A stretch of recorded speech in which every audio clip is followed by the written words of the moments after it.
Welcome to Learn for Exam. My name is Nagesh, and in this video we'll talk about the how to improve your score in particularly quant section. तो आपको video को and तक देखना है। हम यहाँ पे सारी चीज़ों के बारे में बात करेंगे कि हम कैसे अटेम्प्ट कर सकते हैं क्वेश्चन को। एंड प्रीवियस ईयर में 3 साल का डेटा आपके सामने रखूंगा, कौन से टॉपिक में कितने क्वेश्चन आए थे according to the slot wise, slot 1, slot 2, ये सारी चीज़ों के बारे में डिटेल में डिस्कशन करेंगे। एंड उसके साथ साथ ही मैं आपको एक डिटेल ये कह सकता हूँ कि एक रोड मैप दूंगा कि आने वाले 80 टू 90 डेज के अंदर आप कैसे क्वांट सेक्शन को अटेम्प्ट कर सकते हो एंड आपका स्कोर कैसे इंप्रूव हो सकता है, उसके बारे में डिटेल में डिस्कशन करेंगे। तो वीडियो एक तो लंबा होगा, तो आपको आखिर तक देखना है ताकि जो है आपको कुछ चीज़ें समझ में आ जाए। बिफोर स्टार्टिंग द वीडियो, अगर आप हमारे चैनल पे नए हो, सब्सक्राइब जरूर कर लीजिए एंड बेल आइकन को प्रेस करना बिल्कुल भी ना भूलिए ताकि आने वाले वीडियो के नोटिफिकेशन आप सबको मिलते रहे। अगर आप फॉर्म फिल करते समय कोई भी आपको डाउट आ रहा है, ठीक है, रिगार्डिंग कौन से कॉलेज को हमें फॉर्म फिल करना चाहिए और फॉर्म नहीं फिल करना चाहिए, मेरा प्रोफाइल के अकॉर्डिंग कौन सा कॉलेज मेरे लिए सबसे बेस्ट रहेगा, तो इन सब चीज़ों के बारे में अगर आपको डिस्कशन करना है तो इस नंबर पे आप व्हाट्सअप कर सकते हो। हमारी टीम जो आपको हेल्प करेगी regarding your queries. So let's get started. सबसे पहले मैं आपको सवाल ये पूछना चाहता हूँ कि आप जब मॉक लगा रहे हो, लेट अस टेक एग्जांपल, आपने लर्न फॉर एग्जाम का मॉक ले लिया, ठीक है, तो आप जब मॉक अटेम्प्ट करोगे तो मॉक अटेम्प्ट करते समय आपको एक चीज समझ में आ जाएगी। एक तो आपके क्वेश्चन बन रहे, नहीं तो आपके क्वेश्चन नहीं बन रहे। ये दो ही चीजें होती है एग्जाम के अंदर। चाहे मेन जब जिस दिन एग्जाम भी होगा उस दिन भी एग्जाम्पल ले लो, या आज के दिन पे जब आप मॉक लगा रहे हो, तो एक तो आपके क्वेश्चन बनते हैं, एक तो आपके क्वेश्चन नहीं बनेंगे। दो ही पॉसिबिलिटी हमारे पास अवेलेबल है, राइट। तो देखो, मुझे आपसे ये चीज कहना है कि जब आपका क्वेश्चन बनता है, ठीक है, तो आपको ऐसा लगता है कि मेरे लिए वो टॉपिक सबसे मतलब ईज़ी था, या ये कह सकते हैं अपन कि वो टॉपिक मेरा अच्छे से प्रिपेयर्ड है, तो इसीलिए क्या हो गया, आपका वो क्वेश्चन बन गया। जैसे ही मान लो आपने कोई अलजेब्रा का कोई डिफिकल्ट टॉपिक में से क्वेश्चन आपके सामने अगर आ गया, तो फिर आपसे क्वेश्चन नहीं बनेगा। क्लियर है? तो ये दो पॉसिबिलिटी होती है, ठीक है।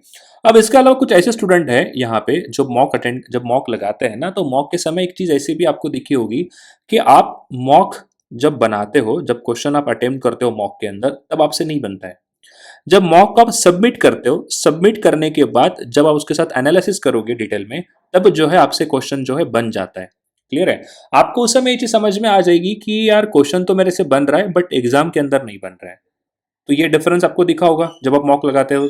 सबमिट करने के बाद आपसे क्वेश्चन बनता है बट मॉक के अंदर क्वेश्चन नहीं बन रहा है। तो ये इस जो कैटेगरी में स्टूडेंट आते हैं कि सर मेरे सबमिट के बाद जब मैं पूरा मॉक को सबमिट करता हूँ, उसके बाद जब मैं उसको एनालिसिस करने बैठता हूँ, तो एनालिसिस के टाइम पे मेरे क्वेश्चन बन जा रहे हैं। तो ऐसा क्यों हो रहा है? पहली चीज तो, इन कैटेगरी स्टूडेंट के बारे में अगर मैं बात करूं, तो एक ये चीज है गाइस कि आपको मॉक का प्रेशर हैंडल नहीं कर सकते आप में इस चीज का दिक्कत हो रहा है। मॉक का प्रेशर आप हैंडल नहीं कर रहे हो, तो उसके लिए आपको क्या करना पड़ेगा, इस प्रेशर को अगर आपको हटाना है तो there is only one way, कि आपको सिर्फ एक ही चीज करना पड़ेगा, वो है आपको मल्टीपल टाइम्स क्वेश्चन लगाने पड़ेंगे मॉक के अंदर। या तो आप ऐसे चीज करो, सेक्शनल मॉक लगाओ एंड कंसिडर करो सेक्शनल मॉक को कि ये एक मेन एग्जाम का मतलब ये मैं रियल एग्जाम दे रहा हूं करके, ऐसे सिचुएशन बनाओ आप। क्लियर है पॉइंट? तो उससे क्या होगा कि आपके ऊपर जो मॉक का प्रेशर होता है, या बहुत सारे बच्चे ऐसे भी करते हैं, मॉक स्टार्ट किया, ठीक है, स्टार्ट करने के बाद कुछ क्वेश्चंस अटेम्प्ट किए, जैसे ही क्वेश्चन डिफिकल्ट दिखा तो क्या कर देंगे, मॉक को सबमिट कर देंगे, या तो सीधा मॉक को बंद कर देते हैं। तो उनका क्या होता है कि यार मेरे को बहुत प्रेशर आ रहा है, मैं नहीं बना सकता, मैं नहीं बना सकता। क्लियर है? या तो कोई बीच में कोई अर्जेंट काम आ जाता है, जैसे किसी को कॉल आ गया या कोई आपको कॉल इंपॉर्टेंट है, वहां पे अटेम्प्ट करना ही है, तो उसके समय आप क्या करते हैं, बच्चे मॉक को सबमिट कर देते हैं। तो ये दो रीजन है, या तो प्रेशर की वजह से मॉक सबमिट कर सकते हैं, नहीं तो सेकेंड चीज है कोई इंपॉर्टेंट आपको टास्क आ गए जो आपको करना बहुत जरूरी है। तो उसके लिए क्या करना है, तो पहले आप जब भी मॉक लगाओगे तो आपको जो भी इंपॉर्टेंट टास्क है, जो भी चीज है, आपको सब कुछ पहले ही करना पड़ेगा, ठीक है। एंड ये तो जो बेसिक चीजें सबको पता ही है कि मॉक लगाते समय अगर आपको प्रेशर, अगर टास्क कोई इंपॉर्टेंट कोई कॉल कर रहा है, तो इसमें कोई ज्यादा डिस्कशन करने की बात है ही नहीं। सिंपल है कि उसको आप इग्नोर करो, आप आपके पास फोन को रखो ही मत। क्लियर है पॉइंट? तो ये तो हो गया। तो मेरा कहना यह है कि जो इस कैटेगरी में जो स्टूडेंट आते हैं ना कि सर मॉक के अंदर क्वेश्चंस नहीं बनते बट जब मैं सबमिट करता हूँ, सबमिट करने के बाद मेरे से बनते हैं, या ऐसे भी चीज हुआ होगा कि मॉक के अंदर आपको आपने 50% क्वेश्चन सॉल्व किया होगा, ठीक है, फिर आपको ऐसा लग रहा है टाइमर बहुत जा रहा है, चलो इसको मैं स्किप कर देता हूँ, अब मैं अगले क्वेश्चन की तरफ बढ़ता हूँ, अगर मेरे पास आखिरी में टाइम बचता है तो मैं अगेन यहाँ पे आ जाऊंगा, ठीक है। तो ये भी एक तरीका होता है बच्चों का क्वेश्चन सॉल्व करने का। तो उसके बाद क्या होता है ना कि जब आप पूरा मॉक सबमिट करते हो, सबमिट करने के बाद आपको समझ में आता है यार ये तो बहुत ईजी था, ये मुझे यहाँ पे क्या हो गया, मैं इसको पकड़ नहीं पाया। तो वो अगेन वही चीज़ है कि आपके ऊपर मॉक का प्रेशर बहुत है। आप मॉक को ऐसे ले रहे हो जैसे कि अभी मतलब कोई आपके ऊपर ऐसे मतलब बंदूक रखा है, मतलब नहीं यार बनाना ही बना, ऐसा नहीं करना है। आप जब मॉक अटेम्प्ट करोगे तो मॉक अटेम्प्ट करते समय अगर आपको ये चीज़, अगर आपको फेल हो, अगर आपको फेज हो रहा है कि मेरे सबमिट के बाद क्वेश्चन जरूर बनते हैं, तो उसकी चीज़ एक ही है कि आपका प्रेशर जो है उसको आपको आराम से मैनेज करना पड़ेगा। तो उसके लिए एक ही चीज़ है गाइस, उसके लिए सिर्फ आप एक चीज़ कर सकते हो, वो है मल्टीपल टाइम आपको क्वेश्चन को क्या है प्रैक्टिस करना पड़ेगा एज अ टाइमर के साथ। ठीक है, नहीं तो आप एक चीज़ कर सकते हो, जैसे मान लो आपने कोई पर्टिकुलर टॉपिक आज डिस्कस करने हैं, जैसे मैंने एग्जांपल लेते हैं परसेंटेज। आपको भी परसेंटेज का क्वेश्चन सॉल्व करना है, आपने ले लिए 100 क्वेश्चन। ठीक है, टाइमर लगाओ। हर एक, अगर ये कैट लेवल के क्वेश्चन है तो आपको मैं ये कह दूंगा 2 मिनट का समय मोर देन सफिशिएंट है। तो 200 मिनट के अंदर क्या होना चाहिए, आपका कंप्लीट वो पेपर या कुछ जो क्वेश्चन है 100 वो कंप्लीटली सॉल्व होने चाहिए। तो उससे क्या होगा कि आपको ये समझ में आ जाएगी कि 200 मिनट के अंदर मेरे सिर्फ 50 क्वेश्चन बन गए, या मेरे 20 बन गए, या मेरे 80 क्वेश्चन बन गए। तो ये क्या होता है कि आपको धीरे धीरे क्या है, ये प्रेशर जो है रिलीज होना स्टार्ट हो जाएगा एंड आप इंप्रूव कर सकते हैं उसके अंदर। स्टार्टिंग में होगा बट डेफिनेटली जो है आगे आप इसको इंप्रूव कर सकते हो। अब ये हो गया कैटेगरी इस वाले स्टूडेंट की। अब हम बात करते हैं जिनसे क्वेश्चन बन ही नहीं रहा है, उनके लिए क्या करना है। सर पहले चीज तो देखो ये है गाइस कि आप जहां पर भी पढ़ाई की हो कैट एग्जाम की, ठीक है, तो बेसिकली क्या होता है ना कि आप ऐसे पढ़े होंगे कि 2 दिन मैंने इस पर्टिकुलर उस टॉपिक के ऊपर वीडियो देखी, यानी कि एक दिन के अंदर मैंने 2 घंटे का देखा और अगले दिन मैंने 2 घंटे का कोई टॉपिक देखा, या 2 घंटे की मैंने ऑफलाइन कोचिंग ज्वाइन कर लिया, मैंने ऑनलाइन क्लास देख लिया, तो 4 आवर मैंने स्पेंड कर लिया। तो आप एक्सपेक्ट ये करते हो कि मेरा अगर ये टॉपिक पूरा कंप्लीट हो चुका है तो मैं अब इसके ऊपर क्वेश्चंस मेरे को आने ही चाहिए। ऐसा एक आपके माइंड में एक चीज बन जाती है कि चलो अभी मैंने प्रॉफिट लॉस पढ़ लिया, प्रॉफिट लॉस के ऊपर मैंने 2 क्लासेस, 2 से लेके 3 क्लासेस मैंने किए। अब आप एक्सपेक्टेशन ये होता है कि मैं चलो डायरेक्टली क्वेश्चन को सॉल्व करना स्टार्ट करता हूँ। एंड जब वो प्रैक्टिस आप करते हो एग्जाम के, सॉरी मॉक के अंदर, मॉक के अंदर नहीं, जब कहीं पढ़ाई करते हो ना, जैसे कोई मान लो कोचिंग के अंदर आप पढ़ाई कर रहे हो, तो आज वहां पे डिस्कशन हो रहा है प्रॉफिट लॉस के ऊपर, ठीक है। तो प्रॉफिट लॉस के ऊपर जब डिस्कशन होता है ना, तो आप जब मॉक में आओगे, जब प्रॉफिट क्वेश्चन आता है, तब आपसे मॉक के अंदर नहीं बनेगा। ऐसा क्यों? जब आप क्लास के अंदर प्रॉफिट लॉस पढ़ाई कर रहे थे, वहां मान लो वही टीचर ने आपको 50 क्वेश्चन का पूरी शीट आपको दे दी, आपने उसको तुरंत सॉल्व कर लिया, तो क्या हो गया, आपको ऐसा लग गया कि यार चलो प्रॉफिट लॉस तो मेरा बन चुका है, मॉक के अंदर तो मैं इसको बना लूंगा। जब मॉक के अंदर आप जब उसको आओगे तो मॉक के अंदर क्या होगा, वो क्वेश्चन जैसे आपको लग रहा है कि प्रॉफिट तो मैंने बनाया बट मॉक के अंदर नहीं बन रहा है। ये रीजन क्या है सर? मैंने पढ़ाई तो की है, मैंने अरिथमेटिक पूरा कंप्लीट तो किया है प्रैक्टिस, ठीक है, मैंने कंप्लीटली उसके क्वेश्चन भी बनाए, एलओडी 1 बनाया, एलओडी लेवल 2 बनाया, एलओडी लेवल 3 भी मैंने बना लिए, बट स्टिल अभी भी क्या है, मैं मॉक के अंदर क्वेश्चंस नहीं बना रहा हूँ। तो उसके पीछे का पहला रीजन ये है कि गाइज आपने टॉपिक को ढंग तरीके से अंडरस्टैंड नहीं किया है, पहली चीज ये है। सेकेंड चीज क्या है, आपने एनफ प्रैक्टिस नहीं किया है। जैसे ही आज आपका प्रॉफिट लॉस आपने कहीं पे पढ़ाई किया होगा, तो प्रॉफिट लॉस के ऊपर जो है बच्चे क्या करते हैं ना, उस दिन पे 100 क्वेश्चन प्रैक्टिस करते हैं, ठीक है। फिर अगेन वो जम करते हैं एसआईसीआई के ऊपर, अगेन इसके 100 क्वेश्चन प्रैक्टिस करेंगे, फिर अगेन वो जम करते हैं टाइम स्पीड डिस्टेंस के ऊपर। तो क्या हो रहा है, ये प्रॉफिट लॉस जो है वो डायरेक्टली आप मॉक के अंदर सॉल्व कर रहे हो। तो जो टाइम जो लैग हो रहा है ना यहाँ पे, मान लो आपके इसके बीच में 1 मंथ का समय हो चुका है, आपने प्रैक्टिस किया ही नहीं है प्रॉफिट एंड लॉस। जब आपने पढ़ाई किया तभी आपने बना ली, उसके बाद जो है आपने सिर्फ डायरेक्टली मॉक के अंदर लगा रहे हो, तो उससे क्या होगा, डेफिनेटली जो है आपका प्रैक्टिस की वजह से आपने उसको लॉन्ग टर्म प्रैक्टिस नहीं किया, इसीलिए क्या हो गया, वो पर्टिकुलर टॉपिक या पर्टिकुलर क्वेश्चन आपसे नहीं बना एक मॉक के अंदर। ये एक रीजन है। सेकेंड रीजन हो सकता है क्वालिटी क्वेश्चंस, आपने क्या सही लेवल के क्वेश्चन प्रैक्टिस किए हैं। तो उसके लिए एक सबसे बेस्ट एग्जांपल आपको देता हूं, देखो ध्यान से सुनना मेरी बात। आप जब भी कोई भी क्वेश्चन अगर प्रैक्टिस करोगे ना, तो उसको क्या करो पता है कि उसे कंपेयर करो एक्चुअल कैट लेवल क्वेश्चन से। एक्चुअल कैट लेवल क्वेश्चन कहाँ मिलेंगे आपको, डायरेक्टली मॉक के अंदर, सॉरी एग्जाम के अंदर। आपके पास पास्ट ईयर पेपर तो सबके सबके पास तो होगा ही, 2021, 2022 एंड 2023, ये टोटल 3 साल का आप क्वेश्चन उठाओ, ठीक है। इसके अंदर डेफिनेटली आपको दिखेगा कि प्रॉफिट एंड लॉस के ऊपर टॉपिक्स कैसे पूछे गए हैं एंड आप किस लेवल का प्रैक्टिस वहां पे कर रहे हो। तो उससे आपको ये समझ में आती है कि मेरे पास जो क्वेश्चंस है वो क्वालिटी क्वेश्चंस नहीं है, यानी कि आपको ये समझ में आ गया कि मेरे पास तो क्वालिटी क्वेश्चंस है ही नहीं, वहां एग्जाम के अंदर तो अलग ही क्वेश्चंस आ रहे हैं एंड मैं एक अलग चीज क्वेश्चन सॉल्व कर रहा हूं। तो ये बहुत से बच्चे ऐसे करते हैं कि उनको जो प्रैक्टिस क्वेश्चन उनके सामने होते हैं, या कोई भी पर्टिकुलर कोई XYZ बुक से प्रैक्टिस करते होंगे क्वेश्चंस, तो वहां उनको समझ में आता है कि ये जो लेवल है जो मैं प्रैक्टिस कर रहा हूँ एंड जो एग्जाम का रियल लेवल है उसमें जमीन आसमान का फर्क है। तो उससे क्या होता है कि बच्चों को समझ में आ जाता है कि नहीं यार, हमें क्वेश्चन तो प्रैक्टिस करने हैं बट वो क्वालिटी लेवल के क्वेश्चन प्रैक्टिस करने हैं।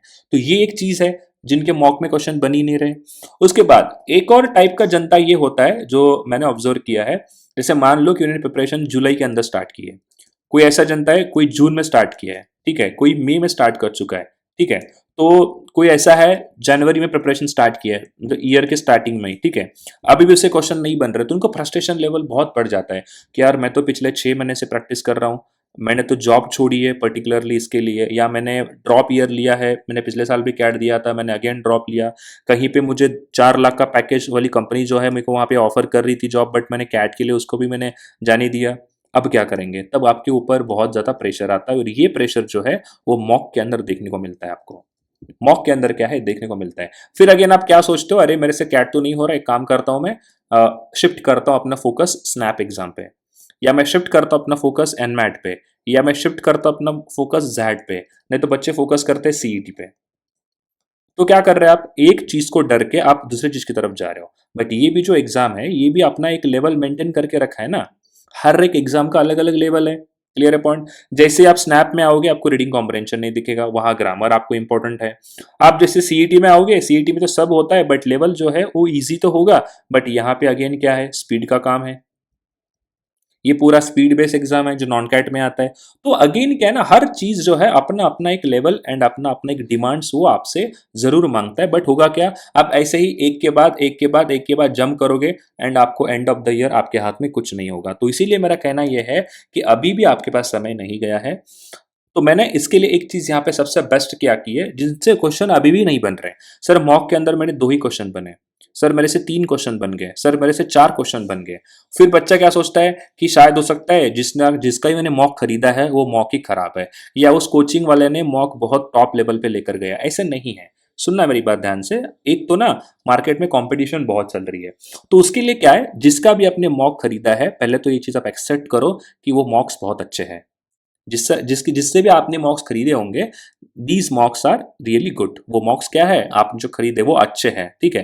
तो पहले तो ना एक चीज, इंडियन मेंटेलिटी क्या कहता है पता है क्या, जो बहुत से बच्चे ये सोचते हैं ना कि जो आपके हाथ में है उसे छोड़ देंगे, ठीक है। जैसे मान लेते हैं, आपने कोई एग्जाम्पल ले लेते हैं, एबीसी कोचिंग है जिसका आपने मॉक खरीद लिया एंड आपको ये लग रहा है कि ये मॉक अच्छे नहीं है। पहली चीज तो आप जज किस बेस पे कर रहे हो, वो मॉक अच्छे नहीं करके। फिर बच्चा क्या करेगा, फिर बच्चा अगेन एक नए कोचिंग का मॉक के पीछे जाएगा, फिर यूट्यूब पे सर्च करेगा कि कौन से मॉक बेटर है, कौन से मॉक बेटर नहीं है। तो पहली चीज तो मेरा कहना यह है कि अगर आपके पास 30 मॉक अगर आपके पास अवेलेबल है, जिससे भी कोचिंग से आपने खरीदे होंगे, वो पहले 30 मॉक्स आप अटेम्प्ट तो करो। सारे के सारे सेक्शनल मॉक तो अटेम्प्ट करो, टॉपिक वाइज भी तो होंगे ना वहां पे, वो सारे खत्म तो करो पहले। उसके बाद आप सोचो कि मुझे और कोई मॉक खरीदना है करके। क्लियर है पॉइंट? कई बात सबको समझ में आ रहा है? हाँ, ये सब कुछ अभी खत्म हो चुका है सर, मैंने सारे मॉक्स लगा दिए, मैंने सेक्शनल खत्म कर दिया, टॉपिक वाइज खत्म कर दिए, फुल लेंथ मेरे खत्म हो चुके हैं, अब मेरे पास टाइम बचा है, तब आप सोचो किसी और का आपको खरीदना है करके। क्लियर है पॉइंट? तो अभी मैं सबसे एक रिक्वेस्ट ये करना चाहूंगा कि अभी भी जो बच्चे ऐसे जिनके मॉक्स के अंदर 2 क्वेश्चंस बन रहे हैं, मतलब बहुत हो गया, 4 से 5 के ऊपर स्कोर नहीं आ रहा है क्वांट के अंदर, या सर 10 के ऊपर मेरा स्कोर नहीं बढ़ रहा है, मैं एक जनरल इंजीनियर मेल हूं तो मुझे एटलीस्ट जो है अगर एक अच्छे कॉलेज में लैंड करना है तो एटलीस्ट मुझे 95% के प्लस अगर मुझे जाना है, तो बताओ सर अभी हम क्या करेंगे। ऐसे जो स्टूडेंट है उनके लिए क्या करना है, तो उसके लिए मैंने यहाँ पे एक बहुत अच्छी तरीके से एक चीज मैंने डिजाइन की है, वो है प्रीवियस 3 साल का पूरा डेटा आपके सामने मैंने रखा है। प्रीवियस 3 ईयर का, मतलब 2021, 2022 एंड ये रहा आपके सामने 2023। कौन से टॉपिक से कौन से स्लॉट के अंदर कितने क्वेश्चंस आए थे, एंड मैंने यहाँ पे एक एवरेज भी दिया है। एवरेज मतलब उस टॉपिक को आप कितना आप उसको मतलब प्रायोरिटीज दोगे। जैसे कि अगर मैं रेशियो प्रोपोर्शन की बात करूं तो मैंने यहाँ पे एवरेज निकाला है 2.4 का। 2.4 का मतलब क्या है, स्लॉट 1 एंड स्लॉट 3 का टोटल होता है 7, डिवाइड बाय मैंने 3 किया तो क्या हो गया, मेरे पास एवरेज आ गया। उसके बाद ऐसे ही परसेंटेज प्रॉफिट लॉस के ऊपर मैंने एवरेज निकाला। तो अभी हम यहाँ पे क्या करने वाले हैं ना, अभी हम एक चीज यहाँ पे ऐसे करने वाले हैं, जिनका भी मॉक के अंदर सर 1 से 2 क्वेश्चन मेरे बन ही नहीं रहे, मेरे से क्वेश्चन नहीं बन रहे सर, तो उनके लिए हमने क्या किया, पहले हम डिस्कस करेंगे 2021 का, फिर उसके बाद हम बात करेंगे 2022 एंड उसके बाद हम बात करेंगे 2023 का। तो इसके ऊपर हम क्या करेंगे सर, एक हम बनाएंगे प्रायोरिटी का लिस्ट। प्रायोरिटी का लिस्ट मतलब पहले कौन से टॉपिक हमें करने हैं अभी। आप चाहे उसको पूरे बेसिक से कर सकते हो, या आप डायरेक्टली स्टार्ट करो एलओडी लेवल 2, या आप स्टार्ट कर सकते हो एलओडी लेवल 3, या एलओडी 1 से भी आप स्टार्ट कर सकते हो। तो उसके लिए हमें क्या करना चाहिए और कौन से ईयर में किस टॉपिक को ज़्यादा वेटेज था, उसके अकॉर्डिंग अभी हम जो है यहाँ पे बात करने वाले हैं। ठीक है, सो लेट्स स्टार्ट फ्रॉम 2021। तो मैंने यहाँ आपके सामने एक प्रायोरिटी लिस्ट बनाई है, जो प्रायोरिटी 1 पे हमें ये टॉपिक पहले खत्म करने हैं। ठीक है, एंड उसके लिए मैंने यहाँ पे क्या किया है, आपके सामने एक पूरा डेट रखा है कि देखो अभी हमारे पास जो है एग्जाम को लेके इतना समय, अभी हम अगस्त में हैं, फिर हमारे पास सितंबर आएगा, फिर हमारे पास अक्टूबर आएगा, तो ये टोटल तो आपके पास 60 डेज ये हो गए। ठीक है, और यहाँ पे भी आपके पास ऑलमोस्ट 20 डेज है। ठीक है, तो हमारे पास मोटा मोटा जो है अभी भी 80 डेज का समय जो है हमारे पास अभी भी लेफ्ट है। तो इसके लिए हमारी स्ट्रेटेजी, प्लान ऑफ एक्शन क्या होगा, उन सारी चीजों के बारे में अभी हम यहाँ पे डिस्कशन करने वाले हैं। So let's start from the 2021। So start करते हैं पहले 2021 से कि हमें 2021 के अंदर जो है कौन से टॉपिक को कितना वेटेज जो है वहां पे दिया गया था एज पॉइंट ऑफ, मतलब कैट के पॉइंट ऑफ व्यू से। देखो पहले हम एवरेज ये देखेंगे कि सर जो भी टॉपिक एवरेज 2 के प्लस है, जिसका भी एवरेज 2 से ज्यादा है, उस टॉपिक को हम पहले लिखेंगे। जैसे कि देखो यहाँ पे ratio proportion variation, equation ratio proportion variation. ठीक है, इसका यहाँ पे जो है वेटेज कितना है, 2.4 है। मैं ये भी लिखता हूँ यहाँ पे 2.4 है करके, क्लियर है पॉइंट। उसके बाद नेक्स्ट क्या है सर, वो है परसेंटेज एंड प्रॉफिट लॉस, जिसका वेटेज अगेन क्या है, 2.4 है, क्लियर है पॉइंट। ठीक है, उसके बाद अभी क्या है, एवरेज मिक्सचर एलिगेशन, तो इसको लिखता हूँ AMA, एवरेज मिक्सचर एलिगेशन, जिसका वेटेज अगेन 2.4 है। तो पहले जो है, जो आपकी प्रायोरिटीज जो आपको सेट करनी है, वो पहले तो आपको ये टॉपिक्स को प्रैक्टिस करना है, अगर हम बात करेंगे 2021 के पॉइंट ऑफ व्यू से। क्लियर है पॉइंट, ये टॉपिक तो आपको करने ही करने हैं। देखो अगर आप ध्यान से देखोगे, कोई भी स्लॉट आप उठा लो, कोई भी स्लॉट आप उठा लो, जैसे कि मान लेते हैं रेशियो प्रोपोर्शन अगर आपने अच्छा किया होता, मान लेते 2021, तो एग्जाम्पल ऐसा ले लो, कैट 2024 का ही पेपर है अभी जो आने वाला है, और उसके अंदर स्लॉट 3 के अंदर 4 क्वेश्चन आ गए रेशियो प्रोपोर्शन के, उस स्लॉट के अंदर आप थे। उसके बाद आपने प्रॉफिट एंड लॉस के 2 क्वेश्चन, एंड उसके बाद एवरेज मिक्सचर एलिगेशन के 2 सवाल, यानी कितने हो गए टोटल, 8 क्वेश्चंस हो गए ना यार। 8 क्वेश्चंस मतलब अगर आप ये सही करके आए होते तो 8 इंटू 3 जो कि बनता 24, 24 क्या है, बहुत अच्छा स्कोर है, जो आपको 95 परसेंटल के प्लस लेकर जाएगा, स्पेशली कॉन्ट के अंदर। 24 बहुत अच्छा स्कोर है, आपने 8 क्वेश्चंस करेक्ट करके आ गए, तो आपका जो ओवरऑल स्कोर भी बहुत इंप्रूव होगा। तो यहां से एक चीज आपको समझ में आ गया, अगर आप जनरल इंजीनियर मेल हो तो आपके हाथ में एटलीस्ट कैप के तो कॉल कंफर्म हो गए। क्या मेरी बात आप समझ रहे हो, एटलीस्ट जो है आपके हाथ में कैप के तो कॉल कंफर्म हो गए ना। मतलब चलो अहमदाबाद, बेंगलोर, कलकत्ता, लखनऊ, कोझिकोड, इंदौर, शिलोंग एंड मुंबई, इनको छोड़ के जो रिमेनिंग IIMs हैं, एटलीस्ट उसके लिए तो आप एक प्रिपेयर हो गए ना। एक बार हाँ या ना बोलो, अगर आपके स्लॉट में ऐसे क्वेश्चंस आए होते ना, आपके 8 में से 8 सही बन गए थे, तो पहली चीज हमें क्या करनी है सर, हमें यहाँ पे इस टॉपिक को पहले हमें प्रायोरिटीज पे रखना है, जिनका अभी भी मॉक के अंदर स्कोर पूरा मतलब बहुत ही वीक आ रहा है, जैसे कि अभी भी 2-3 सवाल भी नहीं बन रहे। तो मेरा उन सब बच्चों से रिक्वेस्ट है, let's start from the percentage, profit loss. ठीक है, उसके बाद हम प्रैक्टिस करेंगे एवरेजेस, उसके बाद हम करेंगे प्रैक्टिस मिक्सचर एलिगेशन। ठीक है, एंड उसके बाद हम चलेंगे रेशियो प्रोपोर्शन पे। ठीक है, तो देखो अब ये जो प्रायोरिटी 1 वाला जो हमने यहाँ पे जो एक सेगमेंट बनाया है, इन पर्टिकुलर इस टॉपिक के ऊपर मैंने सारे PYQs मैंने प्रैक्टिस किए हैं।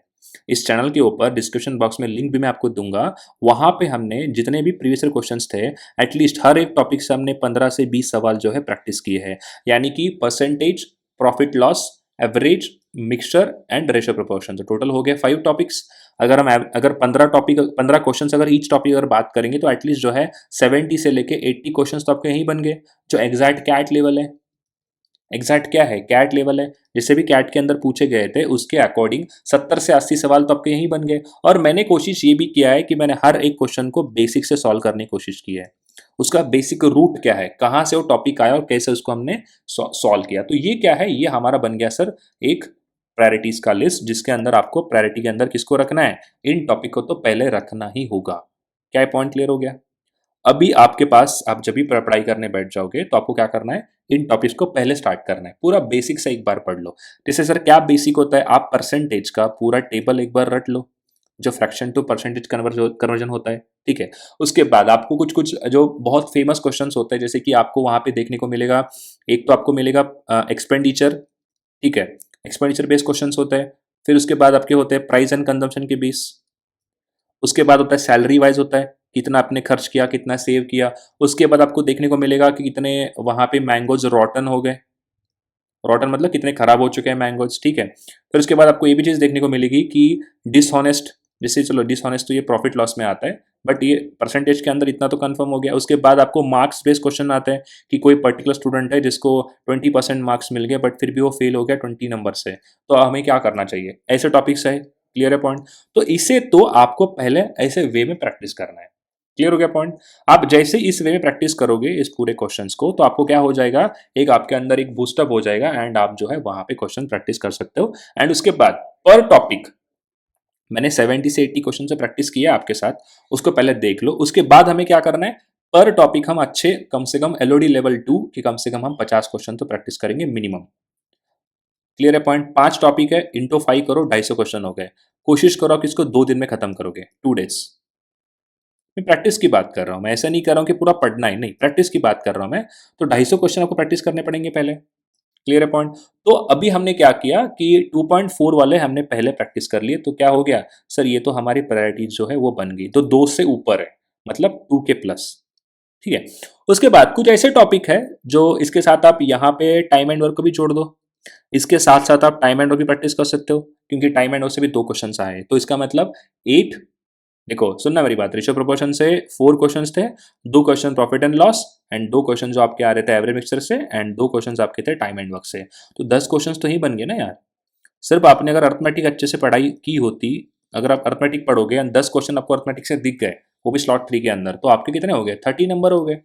30 नंबर हो गए मतलब क्या हो रहा है, आपका स्कोर 97 98 परसेंटाइल के आसपास आपका परसेंटाइल जा रहा है पर्टिकुलर कॉन्ट के अंदर, अगर मैं बात करना चाहूँ तो ये तो हमने रखेंगे प्रायोरिटी पे, इसे तो हमें प्रैक्टिस करना ही करना है, इसको हम नहीं छोड़ सकते सर। क्लियर है। उसके बाद अभी हम नेक्स्ट आगे बढ़ते हैं, वो है सबसे इंपॉर्टेंट टॉपिक जिसे हमें और प्रैक्टिस करना है, वो है अभी हम बात करेंगे 1.5 के प्लस, जिसका भी एवरेज 1.5 के प्लस है। जैसे ज्योमेट्री, ज्योमेट्री दिख रहा है आपको, लॉगरिथम एंड इंडाइसिस, ठीक है, मेंसुरेशन। क्लियर है पॉइंट। इसको हमें पहले प्रैक्टिस करना है, कौन से ज्योमेट्री। उसके बाद आगे है आपके सामने वो है लॉग एंड इंडाइसिस। नेक्स्ट है आपके सामने वो है मेंसुरेशन। इसे आप रखो प्रायोरिटी 2 पे। इसका मतलब ये है कि जिनका भी टारगेट है सर मुझे एटलीस्ट 15 से 16 क्वेश्चन सही करके आने हैं कैट के अंदर, इसके टारगेट है कि सर मुझे 99.99 के आसपास कैट के अंदर स्कोर लेकर आना है, तो उसके लिए क्या करना पड़ेगा, उसके लिए अर्थमेटिक के साथ साथ आपको ज्योमेट्री और अलावा उसके अलावा टॉपिक पे प्रैक्टिस करने पड़ेंगे। तब वो बच्चा क्या करेगा, वो बच्चा सोचेगा कि चलो मुझे ज्योमेट्री प्रैक्टिस करना है, ये तो मेरा सेट हो चुका है, मेरे ऑलरेडी जो है 7 to 8 क्वेश्चन सही हो रहे हैं, मुझे एटलीस्ट 15 तक लेके जाना है, तो अगेन मुझे 7 to 8 क्वेश्चन प्रैक्टिस करने की जरूरत है। तो उसके लिए मैं क्या चूज करूंगा, geometry, logarithm and indices and mensuration, मैं इसे प्रैक्टिस करूंगा। क्लियर है पॉइंट। क्या बात सबको समझ में आ रही है, राइट। अब इसके अलावा प्रायोरिटी 3 एंड प्रायोरिटी 4 के अंदर आप रिमेनिंग टॉपिक्स को रख सकते हो। क्लियर है। क्या बात सबको समझ में आ रही है। आप यहीं पे टाइम्स पर डिस्टेंस भी ऐड कर सकते हो, ठीक है। प्रायोरिटी 4 में क्या रखना है आपको, जैसे कि प्रायोरिटी 4 के अंदर देखो ज्योमेट्री रखना है आपको, आप सेट रख सकते हो, सीक्वेंस रख सकते हो, स्पेशल इक्वेशन रख सकते हो, क्योंकि इससे एक एक सवाल बन रहा है। परम्यूटेशन कॉम्बिनेशन आप रख सकते हो जिनसे एक हाथ 2 सवाल बनते हैं। तो पी एंड सी, ये जो नीचे वाले बॉटम वाले जो क्वेश्चन है ना, आप इसको रख सकते हो प्रायोरिटी 4 के अंदर। जब ये सब कर लिया उसके बाद अगर आपके पास टाइम बचता है then you can go for this question. Clear हो गया पॉइंट। तो ये तो हमने प्रायोरिटी बना ली सर, हमको ये तो क्वेश्चंस बनाने ही है, ठीक है। उसके बाद now moving to the CAT 2022 के अंदर ऐसे क्या चीजें थी जिनको हमें क्वेश्चंस को जल्दी जल्दी हमें बनाना चाहिए था, ठीक है। सबसे पहली चीज तो देखो average mixture allegation, average mixture allegation priority number 1, ठीक है। अब यहाँ पे जो है रेशियो प्रोपोर्शन से क्वेश्चंस नहीं आए थे, रेशियो प्रोपोर्शन से क्वेश्चंस नहीं आए थे, ठीक है, उसको अपन बाद में सोचते हैं। उसके बाद परसेंटेज से भी आपको यहाँ पे 2 और 1 सवाल थे, 2 क्वेश्चन थे आपको स्लॉट 1 में, 1 क्वेश्चन था स्लॉट 2 के अंदर, स्लॉट 3 में कोई सवाल नहीं आए थे प्रॉफिट लॉस के ऊपर, तो उसको अब ये हटा दो। क्लियर है पॉइंट। तब अगर कैट 2022 के अकॉर्डिंग अगर मैं सोचना चाहूं, तो हमारे प्रायोरिटी लिस्ट के अंदर पहले आएगा एवरेज मिक्सचर एलिगेशन, जिसका वेटेज क्या है, जिसका वेटेज जो है ऑलमोस्ट जा रहा है 3.3 के आसपास, क्योंकि 3 क्वेश्चन थे स्लॉट 1 में, 4 क्वेश्चन थे स्लॉट 2 के अंदर, स्लॉट 3 के अंदर भी 3 क्वेश्चन आपको देखने को मिले हैं। तो क्या बन गया, ये हमारी प्रायोरिटी बन गई। क्लियर है पॉइंट। उसके साथ साथ ज्योमेट्री के 2.6 हमारा एवरेज बन रहा है, तो ज्योमेट्री को हमें पढ़ना ही पड़ेगा। बेसिक्स एक बार देख लो क्या क्या बेसिक्स है सारे। अगर आपको बेसिक समझ में नहीं आ रहा है सर मेरे बेसिक स्ट्रांग नहीं, तो सबसे बेस्ट क्या करना है पता है, एनसीईआरटी की बुक निकालो। आपको एनसीईआरटी की वेबसाइट पे जाओ, वहां पे आपको बुक्स मिलेगा। मुझे ऐसा लगता है कि अगर कोई स्टूडेंट अच्छे से ज्योमेट्री पढ़ना चाहता है, खुद से पढ़ना है, मैं 2 दिन का समय बताता हूँ, विद इन अ 2 डेज आप कंप्लीट ज्योमेट्री रिवाइज करोगे। क्योंकि यार आप एक चीज देखो ना, आप अभी अगर मैं आपके सामने 10th क्लास का बुक दे दिया, जब आप खुद 10th क्लास में थे, जब आप खुद 10th क्लास में थे तो आपके लिए पूरा ज्योमेट्री रिवाइज करना बहुत डिफिकल्ट होता था। बट अभी आप एक ग्रेजुएशन लेवल पे आ चुके हो, ग्रेजुएशन आपका हो चुका है, तो आपके लिए 10th क्लास का ज्योमेट्री का बुक रिवाइज कर कितना समय लगने वाला है? हार्डली आपको लगेगा एक दिन, पूरा एक दिन ले लो ना, कोई प्रॉब्लम नहीं है। पूरा सब कुछ छोड़ दो, उस दिन आप कुछ भी प्रैक्टिस मत करो, आप उस दिन एलआरडीआई मत करो, आप उस दिन वर्स वर्बल मत करो। आपने क्या किया, आपने एनसीईआरटी उठाई। एनसीईआरटी के अंदर बेस्ट क्या करना है पता है क्या, स्टार्ट करो 6th 7th 8th 9th and 10th। ये 5 पूरे साल के जो भी क्वेश्चंस आपके सामने दिखेंगे उसको पहले उठाओ। उठा के क्या करना है आपको, आपको जो है एटलीस्ट फोकस करना है बेसिक के ऊपर। बेसिक एक बार कर लो। क्लियर हो गया पॉइंट?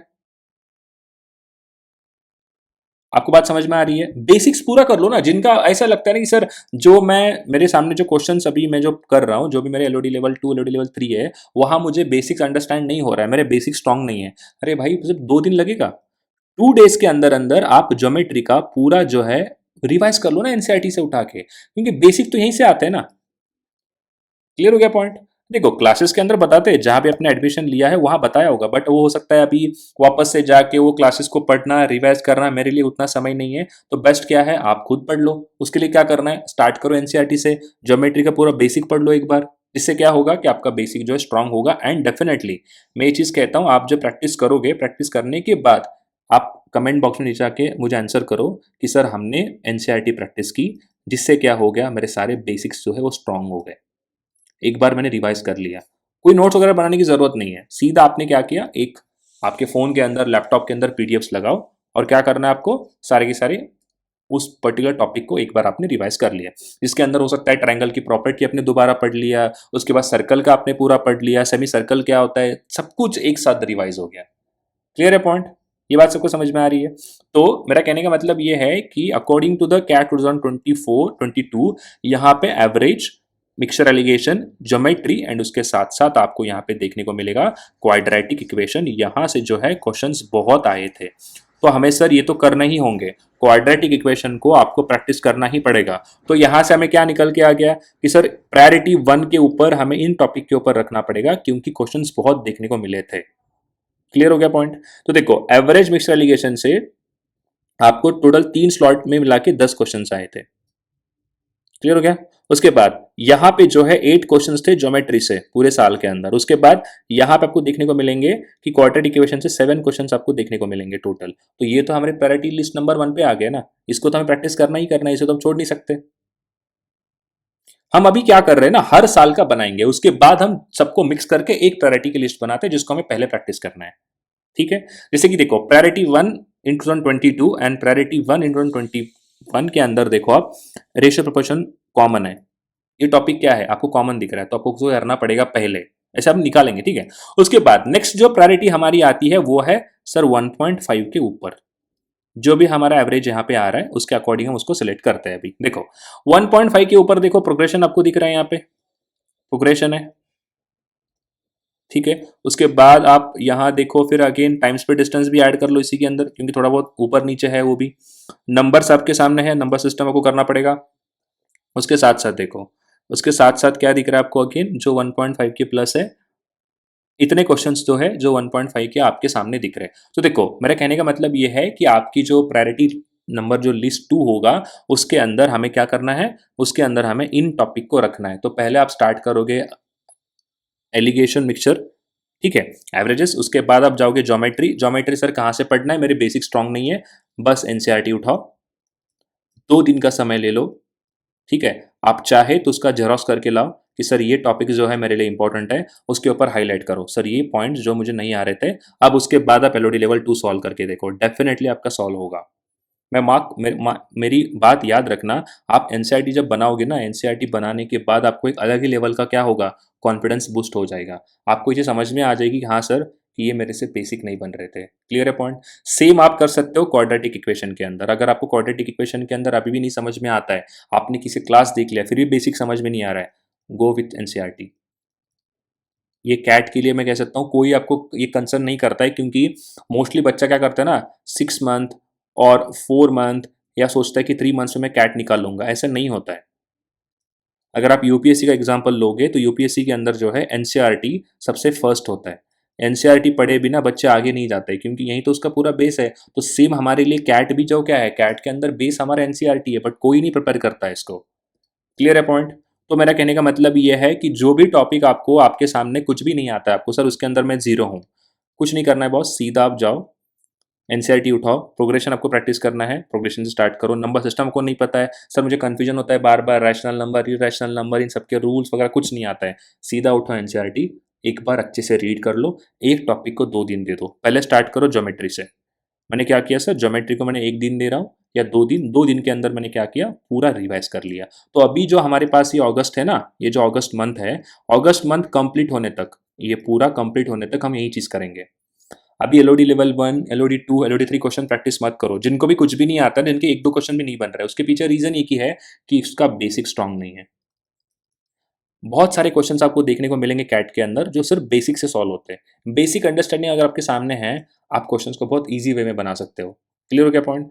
ठीक है, तो हमने प्रायोरिटी क्या बनाई यहाँ पे, सर इन टॉपिक को बन जो है प्रायोरिटीज पे रखा है, इसको मुझे जल्दी से जल्दी सॉल्व करना है। ठीक है, अब प्रायोरिटी नंबर 3 पे क्या आता है, प्रायोरिटी नंबर 3 के ऊपर आप यहाँ पे रख सकते हो, जैसे कि एस आई सी हो गया, जो थोड़ा 1 या 1 के आसपास है।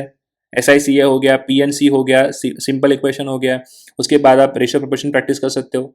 ठीक है, तो टाइम्स देखो, time and work, percentage and profit loss, इसको प्रायोरिटी 3 पे रख सकते हो। क्लियर है पॉइंट? उसके साथ साथ क्या है नेक्स्ट, पीएनसी। ठीक है, उसके साथ साथ आप कर सकते हो सीक्वेंस एंड सीरीज। ये जो कोऑर्डिनेट ज्योमेट्री, ट्रिग्नोमेट्री के एक एक सवाल आता है, अभी उसको प्रैक्टिस मत करो क्योंकि आपके पास उतना टाइम नहीं है। ठीक है, बस ये चीज में जो कह रहा हूं उसको पहले आप स्टार्ट करो। अगर आपके पास टाइम बचता है then will think about coordinate geometry, trigonometry, sequence series, ये सब चीजें। ठीक है, नेक्स्ट अब है 2023 जो अभी पेपर हुआ था लास्ट ईयर, इसके बारे में बात करेंगे। जिसके देखो, कोई भी अगर आपको गाइड करता है तो उसको एक रेफरेंस ईयर क्या होता है, प्रीवियस ईयर। ठीक है, अब जैसे मैंने क्या कहा कि मैंने ये जो आपके सामने डेटा दिया, मैंने कहा कि रेशियो प्रोपोर्शन से जो है परसेंटेज से आपसे 2 से 3 सवाल आ रहे हैं। अब जब कैट के अंदर क्वेश्चंस आ गए, कैट के में 2024 के अंदर 0 क्वेश्चंस आ गए, इससे एक भी क्वेश्चन नहीं है, तो क्या करेंगे सर, वो तो नया है ना, सबके लिए नया है, आपके लिए अकेले के लिए नया है क्या, नहीं है।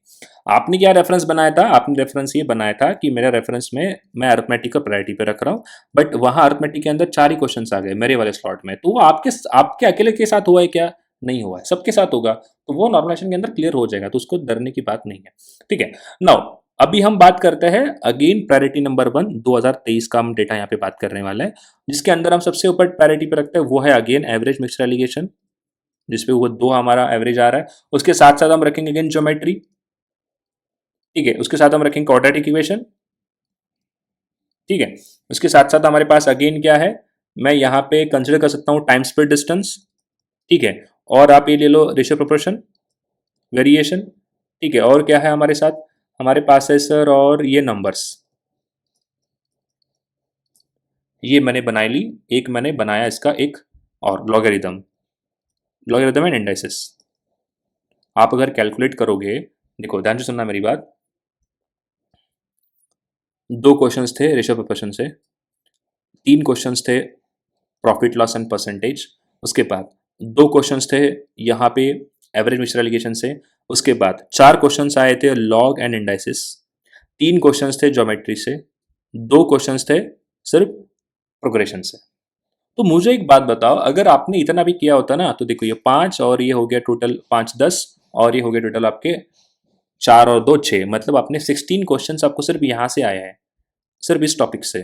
तो मुझे बताओ यार, अगर आपने 12 से 13 क्वेश्चन भी अगर प्रैक्टिस कर लिए ना, तो आप 99.99 के प्लस चले जाओगे।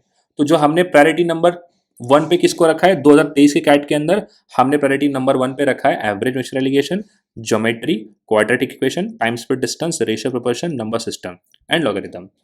लास्ट ईयर जो है, लास्ट ईयर जो है, एक और चीज आप यहाँ पे ऐड कर लो, वो है परसेंटेज एंड आपका प्रॉफिट लॉस। सर हमें इसको प्रायोरिटी पे रखना है, सर मैं इसको छोड़ नहीं सकता हूँ। क्लियर हो गया पॉइंट? क्या ये बात सबको समझ में आ रही है? अब अगर आप ऑब्जर्व करोगे, अगर आप 2023 का कैट का पेपर उठाओ, उसके अंदर आप एसआईसी है, टाइम एंड वर्क, अगर आप इनके टॉपिक के क्वेश्चंस देखोगे तो वो आपको दिखेंगे easy to moderate. Easy to moderate, easy to moderate मतलब अगर आप इनके बेसिक अंडरस्टैंडिंग पे अगर आपके सामने है ना, उस पर्टिकुलर टॉपिक को लेके आपके क्वेश्चन ऐसे ही बन जाएंगे, तो उसके लिए डरना नहीं है। ये 2 से 3 क्वेश्चन आपके जेब में आने वाले हैं, जिनका लेवल एंड जिनका अंडरस्टैंडिंग आपको कैसा देखने को मिलेगा। अगर आपका बेसिक भी स्ट्रांग है ना, तब भी आप इसको बना पाओगे। सिर्फ एक चीज होता है, वो है रीड करने का। अगर आप क्वेश्चन ढंग से रीड नहीं करते हो ना, तो बहुत से बच्चे उसी में मार खाते हैं। क्या होता है कि आपके सामने क्वेश्चन दिया है, ठीक है, क्वेश्चन दिया है तो पढ़ते वक्त ऐसे पढ़ते हैं ना, जैसे कोई बोला है कि इंक्रीज्ड, ठीक है, बाय 10%, तो बच्चे पढ़ते ही नहीं है ये चीज, इसको भूल देते हैं। मतलब ये होता है ना, प्रेशर के अंदर क्या होता है ना कि आपको थोड़ा सा वो चीज हर एक के साथ होता है। It's not about only student, सबके साथ होता है। जो एजुकेटर भी है, अगर सॉल्व करते समय कभी स्पीड के अंदर वो चीज को भूल जाते हैं, तो आपको समझ में आता है यार क्वेश्चन नहीं हो रहा है, क्वेश्चन नहीं हो रहा है, तो आपका 2 से 3 मिनट वहां पे वेस्ट हो गया। फिर अगेन आप सवाल को पढ़ते हो। तो इसीलिए जब भी क्वेश्चन आप पढ़ोगे, आपने क्वेश्चन सॉल्व किया, उसके बाद आप सेकंड क्वेश्चन पे जब जाओगे, आपका माइंडसेट पूरा क्लियर होना चाहिए कि मुझे इस क्वेश्चन को डेप्थ में रीड करना है, एंड रीड करने के बाद मुझे उसको पार्ट में डिवाइड करना है। ये हो गया क्वेश्चन का पार्ट नंबर 1। इसके अंदर कुछ आपके सामने डेटा गिवन है, ठीक है। पार्ट नंबर 2 के अंदर कुछ डेटा दिया है, एंड पार्ट नंबर 3 के अंदर क्या दिया है, आपको क्या फाइंड आउट करना है वो आपको पूछा है। अगर आप इस वे में देखोगे तो उसके बाद आपको समझ में आ जाएगा कि मेरे पास ये इक्विपमेंट है। जैसे एग्जांपल लेते हैं, मैंने कहा कि आपको जाना है अभी बॉम्बे, ठीक है, तो मैंने कहा कि काम कर लो, आपके पास मैंने साइकिल दे दिया, ठीक है, मैंने आपके सामने पानी की बोतल दे दी, और मैंने आपको कुछ पैसे दे दिए, भाई अपने पास रखो। तो आपके पास क्या हो गया, ये आपने डेटा देखा, एंड आपको जाना कहाँ है, मुंबई जाना है। तो आप क्या सोचोगे कि मेरे पास इतने इतने चीज़ों का यहाँ पे डेटा है, इसको यूज़ करके मैं मुंबई जाऊँगा। तो वैसे ही सेम जब क्वेश्चन आप बनाओगे ना, तो आपको क्या समझ में आना चाहिए कि पहले मुझे फाइंड आउट क्या करना है, ठीक है। अगर आपको ये समझ में आ गया, तो उसके बाद आप क्या देखोगे, इस चीज़ को फाइंड आउट करने में मेरे पास डेटा क्या क्या गिवन है। अगर ये डेटा आपके पास समझ में आ गया, एंड डेटा में से कुछ चीज़ें ऐसी होंगी जो हिडन होगी। हिडन मतलब जैसे एग्जांपल ले लो कि आपको ये कहेगा 2 डिजिट नंबर है, तो 2 डिजिट नंबर होता क्या है, ए एंड बी होता है। तो ए क्या होता है, ये 10th प्लेस पे है, एंड बी क्या होता है, यूनिट प्लेस पे, तो ये होता है 10a प्लस बी।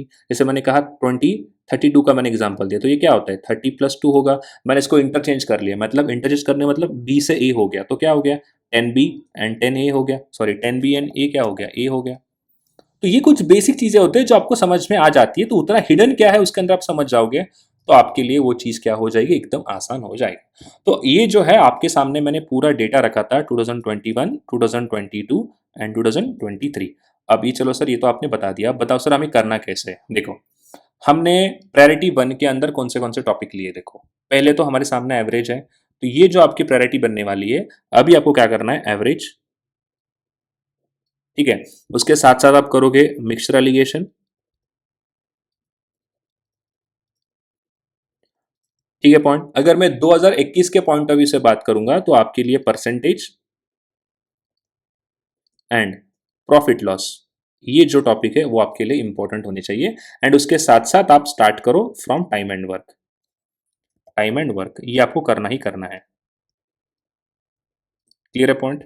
हमने प्रायोरिटी 2 के अंदर क्या रखा है, प्रायोरिटी 2 के अंदर हमने टाइम एंड वर्क नहीं, टाइम स्पीड डिस्टेंस ले लो। Time speed distance, time speed distance आपको करना है पहले। जो रेस वाले सवाल होते हैं उसको आपको ज़्यादा करना है। जैसे कि मान लो कोई ए से लेके बी तक कोई अपना जर्नी कर रहा है, 4 लोग हैं, पी जो है वो क्यू से 10 मीटर अहेड है, पी जो है वो आर से 20 मीटर अहेड है। तो ऐसे क्वेश्चंस आपको देखने को मिलते हैं रेस वाले। तो ये क्वेश्चंस टाइम स्पीड डिस्टेंस में बहुत सारे आते हैं, ईजी होते हैं, सब अंडरस्टैंडिंग आपके पास होना चाहिए। प्रायोरिटी 2 के अंदर हमने किसको रखा है, प्रायोरिटी 2 के अंदर हमने उस टॉपिक को रखा है जैसे कि टाइम एंड वर्क हो गया, ठीक है। उसके साथ साथ हमने प्रायोरिटी 2 पे रखा है एस आई सी आई, जो इजी आते हैं क्वेश्चन, जिसको आपके हाथ में से क्वेश्चंस नहीं जाने चाहिए, इसे हमने प्रायोरिटी नंबर 2 पे रखा है। उसके साथ साथ और क्या हमने रखा है प्रायोरिटी 2 के ऊपर, उसको बाद में बात करते हैं। पहले ये तो हो गया सर प्योर अर्थमेटिक, हमें ये तो हो गया सर प्योर अर्थमेटिक, इसको तो मुझे पहले करना ही करना है। उसके साथ साथ हम देखेंगे ज्योमेट्री। ज्योमेट्री से 2 से 3 सवाल डेफिनेटली आएंगे, हर एक सेट में 2 तो मिनिमम आते ही आते हैं, ठीक है। ज्योमेट्री तो हमें पहले करना ही करना है। उसके साथ साथ हमें क्या फोकस करना है, इसके साथ साथ हमें फोकस करना है क्वाड्रेटिक इक्वेशन, इसके साथ हम प्रैक्टिस करेंगे क्वाड्रेटिक इक्वेशन, ठीक है। और एक और चीज है, वो है आपका रेशो प्रोपोर्शन वेरिएशन, इसको आपका प्रायोरिटी नंबर 1 पे मैंने रखा है, ठीक है, क्वाड्रेटिक इक्वेशन हो गया। उसके साथ साथ हम क्या करेंगे आगे, उसके साथ साथ लॉगरिदम है, यहाँ पे भी हमने देखा है ऑलमोस्ट। और क्या क्या है यहाँ पे प्रायोरिटी वन पे, हाँ वही चीज है। देखो हम यहाँ पे करेंगे प्रैक्टिस लॉगरिदम एंड इंडाइसिस।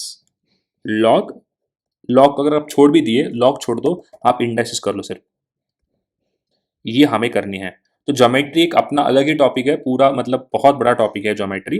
ठीक है, तो आप ये देखो, पहली चीज तो सुनना मेरी बात ध्यान से, ये जो मैंने आपके सामने क्वेश्चंस रखे हैं, इसके लिए तो आपको कोई भी जरूरत नहीं है कि सर मुझे जो है कहीं बेसिक देखना पड़ेगा क्या, कोई बुक देखनी पड़ेगी, कोई बात नहीं।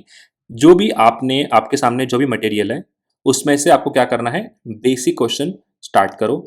पहले इस टॉपिक का अंडरस्टैंड कर लो कि बेसिक क्या होता है, जैसे वेटेड एवरेजेस क्या होता है। ठीक है, रेशियो प्रोपोर्शन के अंदर अगर मान लो आपको ऐसा ए बी का रेशियो दिया है 2:3 का, एंड बी एंड सी का आपको रेशियो दिया है 4:8 का, तो ये बेसिक चीज आपको आनी चाहिए कि ए बी एंड सी ने कंबाइन करना आपको आना चाहिए। तो ये बेसिक चीज़ें पहले देख लो, क्योंकि कोई भी अगर आप बुक उठाओगे तो उसके सामने बेसिक में तो चीज़ें दी होती है। ठीक है, उसके बाद आप क्या करोगे, स्टार्ट विद एलओडी लेवल 1। और ऐसा नहीं कि मैंने 10-10 क्वेश्चन बना लिए, मतलब मैंने एवरेज स्टार्ट किया, मैंने एवरेज से 10 क्वेश्चन बना लिया, ऐसे नहीं करना है भाई। देखो आपका डे बनाना है, जैसे कि आप एग्जाम्पल ले लो, ये वीडियो बना रहा हूँ मैं 25 अगस्त को। ठीक है, हो सकता है वीडियो कल या आज में अपलोड हो जाए। आप एक डेट ले लो, वो है 27 अगस्त। ठीक है, आपने टॉपिक कौन सा चूज कर लिया, आपको 27 अगस्त को एवरेजेस, मिक्सचर एंड एलिगेशन, इससे आपको खत्म करना है।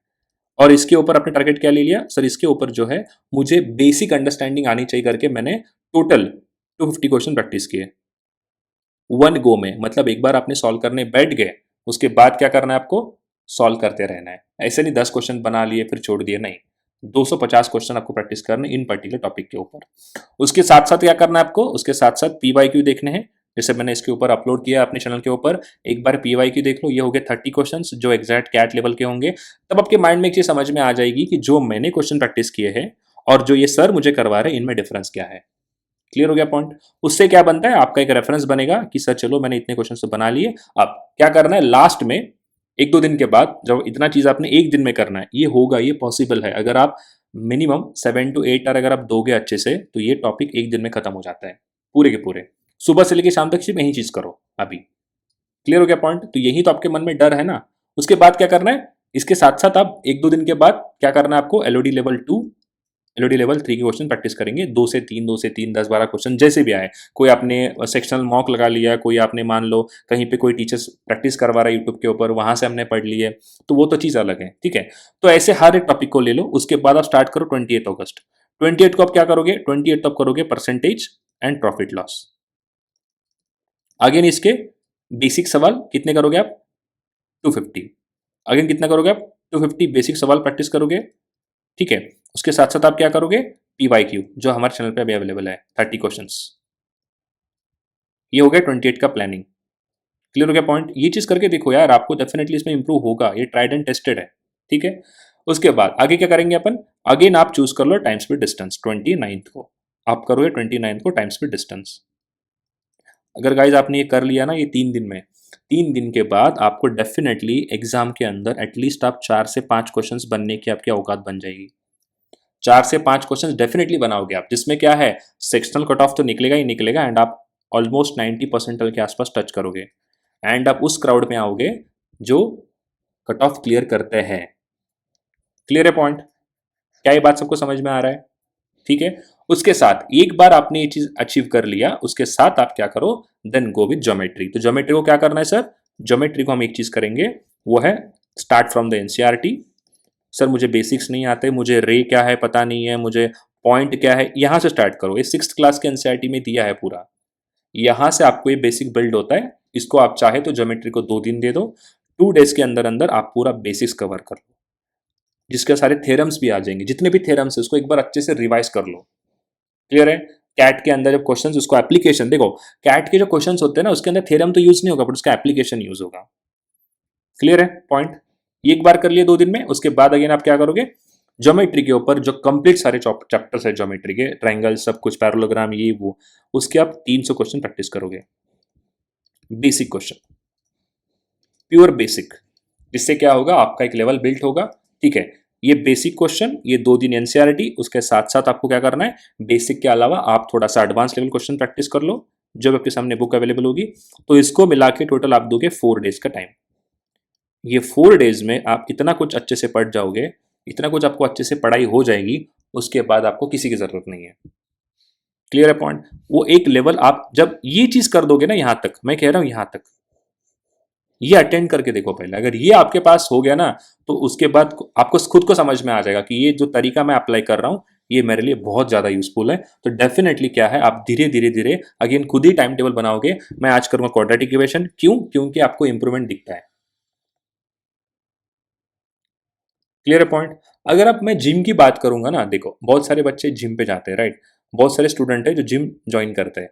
तो जिम ज्वाइन करते समय फर्स्ट मैं कहना चाहता हूं कि अगर उसने 40 डेज रेगुलर कर लिया ना, 40 डेज अगर उसको रेगुलर कर लिया, तो उसके बाद ना आप चाहे जितना मर्जी कुछ भी कर लो, आपके साथ कोई आपका पार्टनर है नहीं है वो मैटर नहीं करता। 40 डेज के बाद वो खुद ब खुद चला जाएगा जिम पे। ऐसे क्यों जाएगा? क्योंकि उसको दिखेंगे चेंजेस। क्लियर है पॉइंट? पहले 5-10 दिन में चेंजेस नहीं दिखते हैं। यही तो चीज़ है कंसिस्टेंसी का, यही तो पावर है। 5-10 दिन में रेगुलर कर लिया आपने, सारे इक्विपमेंट लेकर आए, आपने अच्छे से शूज़ मंगा लिए, ठीक है, बढ़िया से आपने बॉटल ले ली पानी की, ठीक है, आपने एयरपोर्ट्स ले ले, चलो अभी मुझे अच्छे से जिम करना है। 5-10 दिन में कोई चेंजेस नहीं दिखता है। तो क्या हो जाएगा ना, ये 5-10 दिन के अंदर सेम चीज़ है। आप 1-2 दिन प्रैक्टिस करोगे, फिर बाद में अगर आपने छोड़ दिया ना, तो आपका इंप्रूव नहीं होगा। आप जैसे ही 40 डेज प्रैक्टिस किया, कौन सा, जिम के अंदर जाके 41 डेज पे उसको समझ में आ जाएगा, उसका गोल सेट होगा कि मुझे अभी पर्सनालिटी अच्छे से इंप्रूव करनी है। वो डेफिनेटली जो है आगे धीरे धीरे करते करते करते अपने एक उसने एक अटेन करना चाहता था कि मुझे आफ्टर 1 ईयर ये ट्रांसफॉर्मेशन चाहिए, वो डेफिनेटली होता है। तो सेम है आपके कैट के साथ, ये सेम चीज़ आपके कैट के साथ होगा। आप एटलीस्ट जो है स्टार्ट करो अर्थमेटिक से, उसके बाद ज्योमेट्री का पूरा एनसीईआरटी प्रैक्टिस कर लो, एंड तब आप एक मॉक लगा के देखो। मॉक के अंदर डेफिनेटली गाइस आपके 5 से 7 क्वेश्चन जो है, 5-7 क्वेश्चन डेफिनेटली प्रैक्टिस होके आप सॉल्व करके आओगे। तो क्या आपको समझ में आएगा, चलो यार ये तो इंप्रूवमेंट हो गया। अब क्या आपका फोकस होता है, 7 क्वेश्चन तो मैंने बना लिए हैं, ठीक है, अब मेरा फोकस है मैं और 10 से 12 क्वेश्चन बना के दिखाऊं।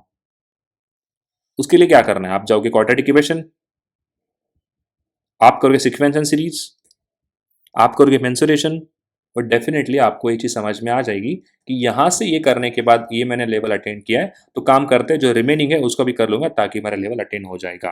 तो 10 डेज तक आप टाइम दे दो इन सारी चीज़ों को। तो उसके लिए मैंने यहाँ पे क्या किया है देखो, 27 से लेके 27 से 31, मतलब हमारे पास जो है अभी भी, आज का जो डेट में वीडियो बना रहा हूँ, आज की डेट 25 है, ठीक है, 26, 27, 28, 29, 30 एंड 31। क्लियर है? तो हमारे पास टोटल अभी भी आज 6 डेज का समय, आज का दिन छोड़ दो, पता नहीं मुझे वीडियो कब अपलोड होगा, बट कल तक तो हो ही जाएगा, ठीक है। तो हमारे पास 6 डेज का समय है। तो मैंने 6 डेज के अंदर क्या कहा है आपको, क्या क्या खत्म करोगे आप, रेशियो प्रोपोर्शन वेरिएशन, उसके बाद एवरेज मिक्सचर एलिगेशन, उसके बाद परसेंटेज एंड प्रॉफिट लॉस। हर एक टॉपिक को 2 दिन मैंने दिया है, 2 दिन खुद से पढ़ो, किसी की जरूरत नहीं है। जहां से जो चीज आपको मिल रही है फुल डे पढ़ना है। फुल डे मतलब ऐसा नहीं कि मतलब आज मैंने 2 घंटे पढ़ लिया, ऐसा नहीं, फुल डे। अगर आप 8 आवर्स की पढ़ाई कर रहे हो तो 8 आवर्स पूरा यही करोगे आप, स्टार्ट फ्रॉम द बेसिक। धीरे धीरे 2 दिन के अंदर ये लेवल आप अटेन करोगे, एंड देन स्टार्ट अगेन आप आओगे सितंबर के अंदर। सितंबर में क्या करना है, 1 से लेकर 10 दिन के अंदर आपको ज्योमेट्री खत्म करना है, क्वाड्रेटिक इक्वेशन खत्म करना है। अगर आप ये चीज कर लोगे तो यहाँ पे आप ऑन 11 सितंबर आप मॉक देके देखो, 11 सितंबर पे आप मॉक लगा के देखो, आपको एक चीज समझ में आ जाएगा कि सर ये जो हमने टोटल 16 डेज का जो मैंने मेहनत किया था ना, इसके अंदर मुझे कैसे इंप्रूवमेंट आया है। क्लियर है पॉइंट? ये बात समझ में आ रही है? तो मैं ऐसे नहीं कह रहा हूँ कि सर क्या हमें 16 डेज तक अभी एलआरडीए नहीं पढ़ना है, क्या पढ़ना है, वो भी पढ़ना है, ऐसा नहीं कह रहा हूँ कि नहीं पढ़ना है, पढ़ना है। बट ये मैंने स्ट्रेटेजी क्वांट के लिए बनाई है। और मैं क्या कह रहा हूँ, 31 अगस्त तक आप एलआरडीए एंड वीआरसी थोड़ा साइड में रखते, थोड़ा साइड मतलब थोड़ी देर के लिए, बस अगस्त का ये ट्रायल कर लो पहले। अगर आपसे ये चीज पॉसिबल हुआ एंड आपने सच में एक यहाँ पे आप एक सेक्शनल मॉक लगा के देखो क्वांट का, एंड आपने जो टॉपिक पढ़े थे ये टॉपिक क्या आपसे बन रहे वहां पे, अगर बन रहे तो यहाँ पे यूटिलाइज कर लो उस चीज को। अगेन आप उसका टाइम मैनेजमेंट बनाओ, सर सुबह में 3 घंटे क्वांट कर लूंगा, 3 घंटे में LRDI करता हूँ और 3 घंटे में दे रहा हूँ वर्बल को, तो हो गया 9 से 8 घंटे। ऐसे करते करते चले जाओ, पूरा सितंबर ऐसे ही चलो। सितंबर के अंदर क्या होगा, सब कुछ इंप्रूव होगा आपका। ऐसे ही कि मैं स्ट्रेटेजी लेकर आऊंगा फॉर LRDI, इसके बाद एक अपलोड होगा एंड वर्बल के लिए मैं लेकर आऊंगा, तो ये चीज़ क्या हो जाएगी, आपकी जो है अंडरस्टैंडिंग डेफिनेटली इंप्रूव होगी। तो अक्टूबर के अंदर आपको एक चीज़ समझ में आता है कि मेरा जो है, मुझे अभी जो मेरा लेवल है वो एटलीस्ट मैं एग्जाम के अंदर जो है 8 क्वेश्चंस बना के आ रहा हूँ। अब मुझे इंप्रूव करना है इसको 15, इसको मुझे 15 लेके जाना है और उसको मुझे 10 लेके जाना है। 15 क्या है क्वांट, 15 क्या है मेरा वर्बल एंड 10 क्या है मेरा LRDI। अगर इतना करोगे ना तो मैं लिख के दूंगा आपका स्कोर जो है वो 99.99 के आसपास आसपास जाएगा। मिनिमम 99 परसेंटल के प्लस आप चले ही जाओगे। फिर उसके बाद आपका परसेंट, आपका कोई प्रोफाइल अच्छा नहीं है, फिर गैप ईयर है, या ऐसे है कि सर मेरे पास जो है ना गैप ईयर के साथ साथ मेरे को बहुत ज़्यादा एक्सपीरियंस है, मैं 2-3 साल का कर चुका हूँ, 10th-12th में स्कोर अच्छा नहीं है, सब कुछ जो है आपको एक ही साथ ही प्रैक्टिस हो जाएगा। क्लियर है पॉइंट? क्या ये बात सबको समझ में आ रही है? ठीक है, समझ में आ रही है बात सबको? The moment you score this many questions in quant, ठीक है, एंड वर्बल एंड LRDI, कोई भी कॉलेजेस के बारे में मत सोचो मेरा प्रोफाइल अच्छा नहीं है, मुझे कॉल आएगा नहीं आएगा। हर एक कॉलेज आपको कॉल देगा। आप बस, आपके हाथ में अभी क्या है, देखो मेरा कहने का मतलब यह है दोस्तों कि आपके पास अभी क्या है, आप क्या कर सकते हो अभी। आपका 10th का स्कोर इंप्रूव कर सकते हो क्या? नहीं। 12th का? नहीं। सर कैटेगरी मेरी चेंज हो सकती क्या? नहीं। जो मेरा गैप ईयर है क्या वो फिल होगा क्या? नहीं।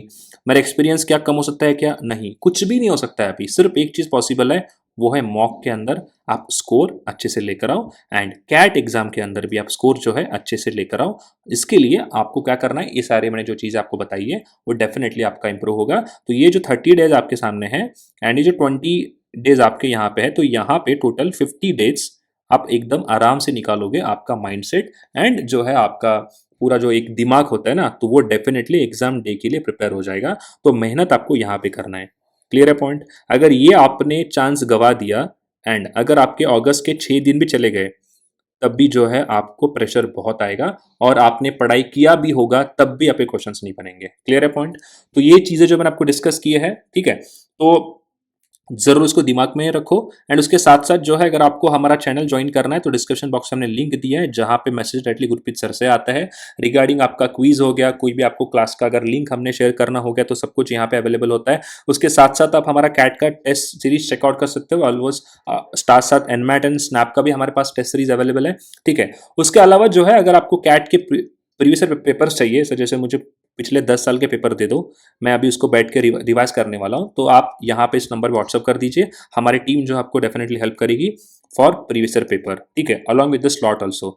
सिलेबस आपको चाहिए, कोई ब्लूप्रिंट चाहिए, स्टडी प्लान चाहिए, इंपॉर्टेंट टॉपिक जैसे मैंने अभी आपको डिस्कस किया, कोई भी पीडीएफ अगर आपको चाहिए, आप इस नंबर पे हमें व्हाट्सअप कर सकते हैं और हमारी टीम जो है आपको डेफिनेटली हेल्प करेगी। तो डिस्क्रिप्शन बॉक्स में जरूर बताना कि क्या आपको सच में वर्बल एंड उसके साथ साथ LRDI का आपको पर्टिकुलरली इनका सर हमें एक स्ट्रेटजी दो कैसे प्रिपेयर करना है, ये अगर आपको चाहिए तो आप कमेंट करो, तो मैं डेफिनेटली जो है आपको इसके बारे में गाइड करूंगा। ठीक है, थैंक यू सो मच।